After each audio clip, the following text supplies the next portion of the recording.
Well, we know that veterans are everywhere. And they're ordinary people, family, friends, and so many others who have served in the United States Armed Forces in an extraordinary way.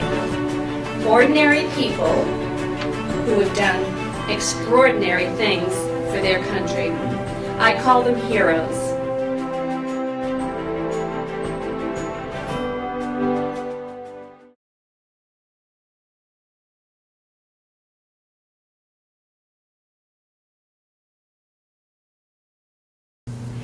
I'm going to take you back in time briefly to share a bit about the experiences that our father had just before and during World War II in our great country of the United States of America. Our father had his first taste of World War II in 1942, about 76 years ago, when he was 26 years old. Before he was in the service, he accepted a job as a civilian carpenter and was on a steam passenger ship called the City of Birmingham. Does anybody remember that here? Is there anyone who might? They were headed to Bermuda to do carpentry work for the government. While they were sailing, the ship was hit by 2 torpedoes from a German U-boat. He was in the ship's kitchen and scrambled upstairs to find a seat on a crowded, leaky lifeboat. The ship sank within 10 minutes. Survivors were picked up by the U.S. Coast Guard and brought to land. Just after this happened, our father was drafted and went into the Navy Seabees as a first-class water tender. The Seabees stood for United States Naval Construction Battalions, Construction Battalion, CB. The Seabees' motto was, "We build, we fight." And after listening to the stories that my father has told, this makes perfect sense for their motto. They were there to build. They weren't especially there to fight, to use weapons and all of that, but at times they had to. The U.S. needed experienced and skilled carpenters who could fulfill the military need for construction projects, such as building airstrips, bases, bridges, roads, huts for hospitals, and housing. He and his fellow Seabees built housing for the few nurses who were stationed there. Our father was stationed at Talugi, and he can tell stories of how they often worked under fire and were forced to take part in the fighting to defend themselves. And I remember my mother telling us that when he was away, they had a dog, and she named him Talugi.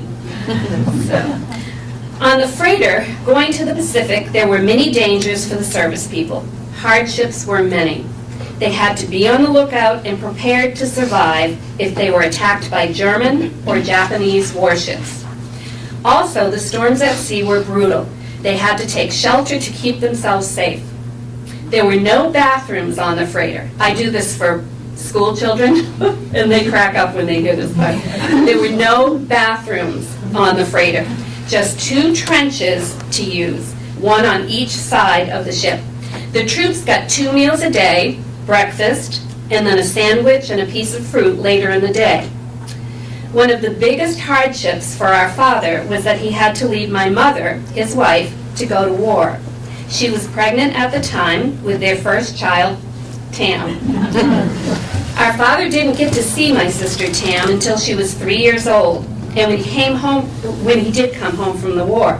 Our mother used to show Tam pictures of him and have her hold and smell his clothing.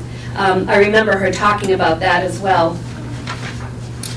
And our aunts and uncles used to talk a lot about that too. Tam was the one that they always used to say, oh, she missed her father when she was born. Our father went to Air High School and had many friends and relatives. He remembers that when one of the ships he was on broke down on its way to Okinawa, it was diverted to another port called, and I'm going to say Uthi, U-H-T-H-I. There he bumped into a local air resident, Clayton Guthrie, who worked in the air post office. my father was so happy to see him. It was the only air person that he had ever seen while he was away during the war. And that's just a little bit about, you know, what we know about my father's stay in the service. But he's always been so proud to be a Seavey.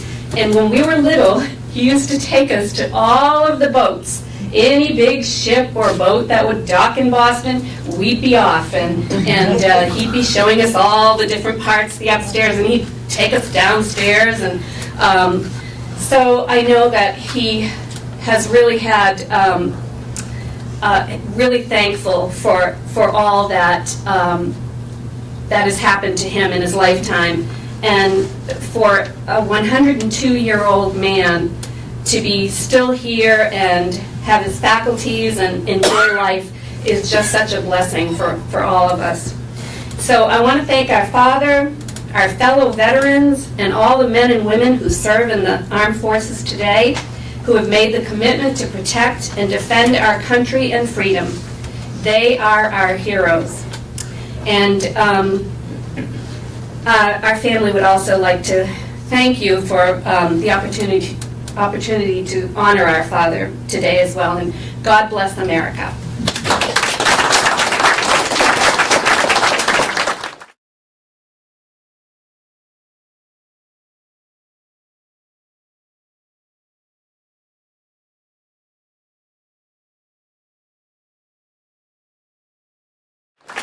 Quotes of valor are tokens of appreciation that say, thank you for your service, sacrifice, and valor.